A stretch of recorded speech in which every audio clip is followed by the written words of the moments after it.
क्लासमा आएमा हामीले एउटा सर्टकट की बनाउन मिल्छ र त्यो सर्टकट की कसरी बनाइन्छ आजको क्लासमा हामीले हेर्छौँ।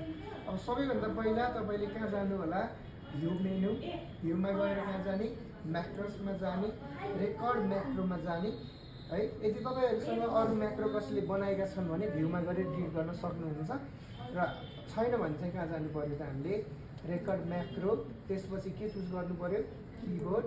किबोर्ड चुज गरिसकेपछि प्रेस न्यू सर्टकट की भन्ने आउँछ।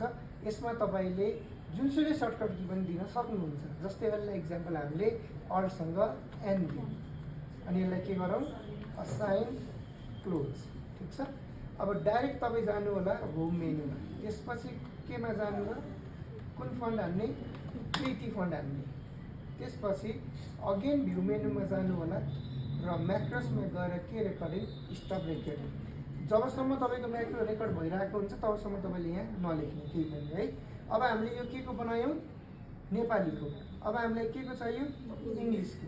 त्यसको लागि हामी फेरि कहाँ जान्छौँ, भ्यूमा जान्छौँ, म्याक्रोसमा जान्छौँ, रेकर्ड म्याक्रो, किबोर्ड। किबोर्डमा गएर अल्टसँग ई, इङ्ग्लिस, असाइन क्लोज र त्यसपछि अगेन होम मेनुमा गएर यहाँनिर हामीले कुन फन्ट हान्छौँ त, क्यालिब्री भन्ने फन्ट हान्छौँ। अगेन भ्यूमा जानु, म्याक्रोसमा गएर स्टप रेकर्डिङ गर्नु। ठिक छ।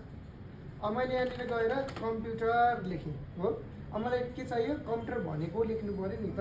अब अल्टसँग तपाईँले एन थिच्नुभयो भने यहाँ चाहिँ के आउँछ त, आयो क्या आएन, कम्प्युटर भनेको के हो आयो।